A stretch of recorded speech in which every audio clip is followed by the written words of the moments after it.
Happy Sunday to one and all. ఈరోజు మనం చిన్న జనరల్ నాలెడ్జ్ సంబంధించిన క్వశ్చన్ చూద్దాం.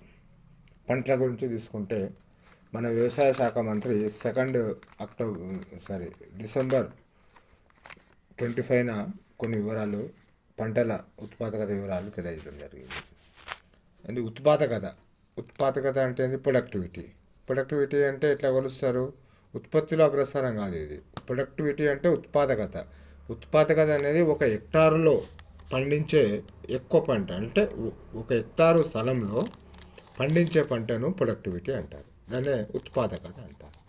ఉత్పాదకులు మన ఈ పార్లమెంటులో 2 డిసెంబర్ నాడు తెలియజేసిన అంశాలు ఏంటంటే, మన తెలంగాణలో వచ్చేసి మినుములు పండిస్తారట.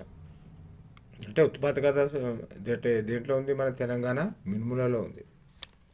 బ్లాక్ గ్రామ్స్ అంటారు కదా.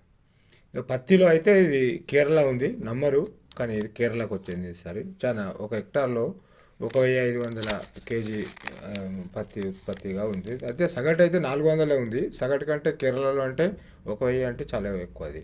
అదేవిధంగా మన ఆంధ్రప్రదేశ్ వ్యవసాయ శాఖ మంత్రి చెప్పినట్టుగా మొక్కజొన్న ఉంది, మేజ్.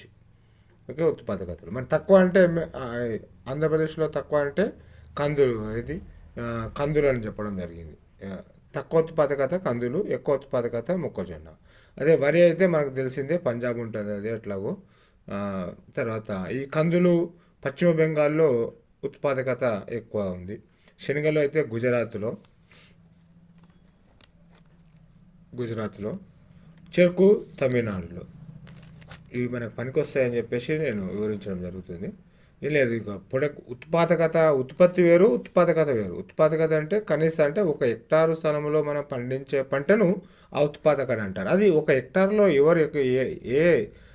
ఏ స్టేట్ ఎక్కువ పండిస్తుంది అనే వివరాలను వ్యవసాయ శాఖ మంత్రి డిసెంబర్ 2న పార్లమెంటులో వివరించిన అంశాల ఆధారంగా ఇది నాకు తెలిసిన విషయాన్ని మీకు తెలియపరుస్తున్నాను.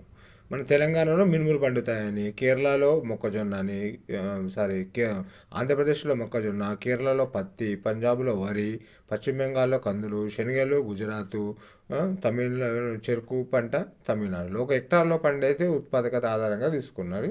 ఇది చెప్పడం జరిగింది. ఇది అప్డేటెడ్ 2 డిసెంబర్కి సంబంధించినటువంటి అంశం అండి ఇది. ఓకేనా? Good night to everyone.